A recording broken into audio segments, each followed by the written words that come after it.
It is distinctive. It's spicy.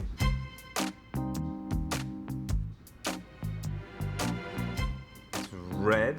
It's chili. It's sticky. It's sweet. It's delicious. It's addictive. It is the intense aroma of chilies and fermentation, and it is something that I can eat with every meal. I grew up with gochujang as like my ketchup. It was literally, we put it on everything, and it was so much a part of my identity growing up that when I went to culinary school and I started cooking, in New York, I cooked mostly French food. And so that whole world sort of became shelved. It was like, that's the world that I grew up with, but it's not what I cook as a professional chef. So many years later, my chef's friends and I would go out drinking in New York. And we would end up and say, well, what are we gonna eat? And I would always be like, listen, we can go to Koreatown. They're open 24 hours. And you can get all this great stews and barbecue beef. And my chef friends would be like, oh my God, what is this kimchi? What is this gochujang? And so I found myself explaining to all these American chefs what all this stuff was, because they all loved it. And it turned out they would start going to Koreatown without me. Rice bowl. This is the gochujang. Taste that. It is like barbecue sauce. It's like the most delicious, spicy barbecue sauce. Nice. This is your seafood bowl. Barbecue pork. This is a dish that came from the Korean War. Yeah, there's definitely a lot of sausage and pate stuff going on in here. This is various forms of pureed meat. This literally translates into spicy stew. This is a little hotter, yeah?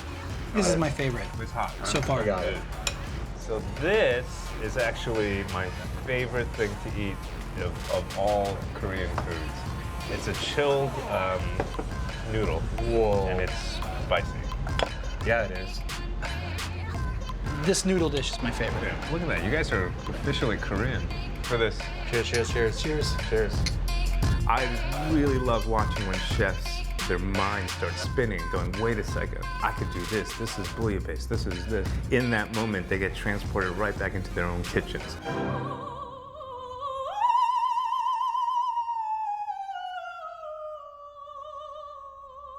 I want to do a little experiment with you, if that's okay. Yeah. I have 3 different kinds of gochujang, and I want you to taste them before we actually go and cook with them. This one here is made with rice flour, so it's actually a gluten-free version. Yep. The one in the middle is made with wheat flour. And this one is made with wheat flour, but it's also extra spicy. It's sort of doubled up the amount of chilies in there. For me, the rice flour is a lot cleaner. You know, the seasoned nicely, texture's smooth, the spice is there. I'd say it's about a 5 or 6 on the spice level. There's some sweetness going on, a little bit of this natural smokiness from the chilies, I think. Mm-hmm. This one, you're gonna get a little bit more complexity. The wheat sort of reacts a little differently. Pretty cool. And then this is the Big Mama. This is the fire, huh? Look at it texturally. This is more chilies or what? Yeah. Spicy, huh?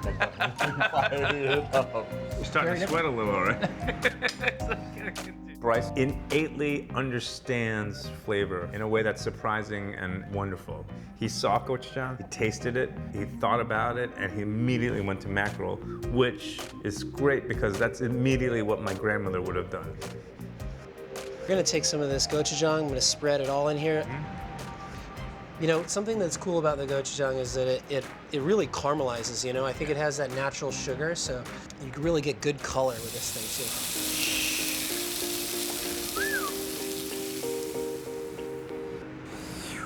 You know, what's incredible is the gochujang that you put on the outside is completely like charred up the skin. Yeah. And it's almost disappeared and become this just charred element. And I'm excited about this. Well, so this is exactly how Koreans would eat this. With like a beer, some soju. Holy smokes.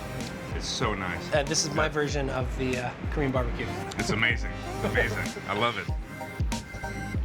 I'm gonna riff off what you were just doing and do sort of my own kind of barbecue. Basically, I'm gonna take the concept of sort of a yakitori, skewers, but I wanna add some gochujang, you know. And I'm gonna use the gluten-free guy. So I'm gonna squeeze a little bit more out of the jar. I'm gonna start with sesame oil. This is honey. A little bit of lemon juice. Throw a little bit of water in it. I think I'm gonna pull the skin off, actually. I could just put the sauce in the skin and just grill that. That's exactly what I'm gonna do. I found some beautiful summer squash, like that. I'm gonna grill and turn. Do you wanna help me brush? And there you go. As we cook it, we're just gonna keep touching it with the gochujang and just gonna like caramelize. We look at this and to me it comes from such an Asian tradition, and yet the way I eat this, the way I look at it, to me it's so American at the same time. It's like, you said it, like, I think this and I think football. The fat with the chili. This has been a real treat. Thank you very much for having me in your kitchen. It's a pleasure to have you. What George does and what I do, I think, are very similar. I cook mostly Korean.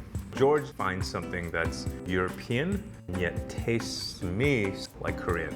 So basically, we're just gonna start with tomatoes, red and yellow tomatoes that I've already washed, cut in half. Cucumbers that are peeled, seeded, sliced raw white onions, the bell peppers, some celery, day old bread. So that's a lot of garlic. Yeah, we're not shy on the garlic in Portugal whatsoever. Olive oil and then vinegar. So that just gets all dressed up. I don't know if you could do this with just any old hot sauce. No, you couldn't. It would just add It's the too much. fermentation that you talked about that's gonna have that umami, that other level of flavor that you don't get in just like a bottle of normal hot sauce. And then this breaks down overnight. I really loved seeing how he took gochujang and turned it into a gazpacho. It was still Portuguese, it was still gazpacho, but it just had this little haunting layer of flavor. I'm gonna do something with butter and gochujang.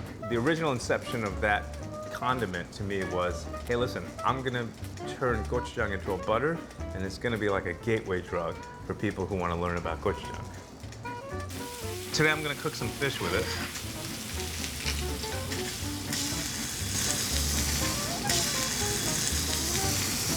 Throw a little mushrooms in the pan, asparagus rounds, kind of throw in the pan as well. You know, and this is very French. Like, I'm just gonna add some butter to the pan and just like kind of let it melt on there. Nice. Oh man. Yeah. It's so vibrant. It's really flavorful in that one bite. I really love your perspective on it, man. Yeah, thank you. Thank you, Pleasure, man. man. Cheers. Awesome, yeah. Hey, stop working out. Your arm needs purpose. Oh, sorry.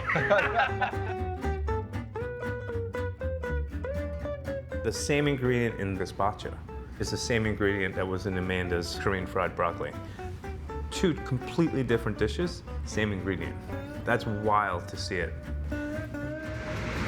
Oh my God, look how pretty that is. Okay, so that is our Korean fried broccoli, otherwise known as our KFB.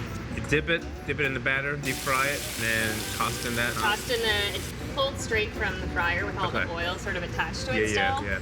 Gets dropped into the hot sauce, tossed in that. Oh my God, this is so good.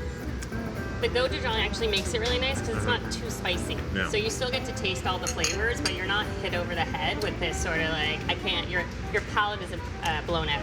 I would rather eat this than the Korean fried one. And you know, it's a little good for you because it has the broccoli in it. Yeah, it doesn't matter.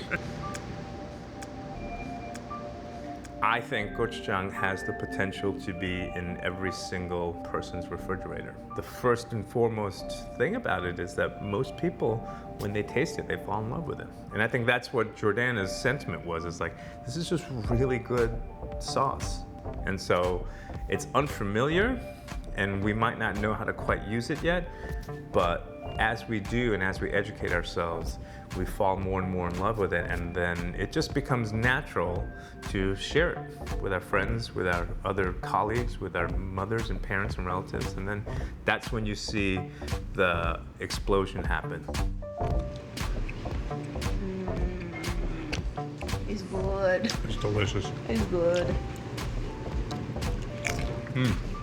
feel like gochujang is one of those condiments that like has a place in the American cooking vernacular because it's kind of has some things that Americans love to eat. It's like a little funky and garlicky, and it's like a flavor that really insists upon itself. Like it's like super, super present when you cook with it. I think that, and I can't predict the future, but I do know one thing. I have seen very, very clearly the trend for people wanting food to be spicier.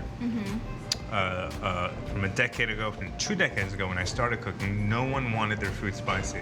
And now it seems like you can't give them enough spice. People are craving spice, and I don't know why that is. Listen, I don't think gochujang is going to be the end-all and be-all, but it's going to be in that discussion. As a chef, I sometimes don't want to see it get so popular because I use it so much and it's so near and dear to me, and for the longest time it's been my secret weapon in my back pocket. I was always able to make things taste better by adding a little bit of it into something, and everyone's like, man, this is so good, what'd you do to it? I'm like, I'm not telling you. Now the secret's out, so everyone's like, yeah, you just put some gochujang in it. I'm like, yeah, it doesn't seem as like, you know, it seemed like I was like doing this magical thing to it, and really it was like just a tablespoon of gochujang. So from a chef standpoint, I kind of wanted to keep it my secret, but I realized that the secret's out. So it's the natural progress of things. Personally, and as a Korean person, it's just fun, man. It's just fun to see this ingredient that I grew up with that no one knew about and no one wanted to eat when I was a kid. It was weird, it was funky, it was nasty, and now it has the potential to go far beyond what Korean food is. For as many creative ways as I use gochujang, there's so many more that I haven't even thought of, and that's the job of other chefs.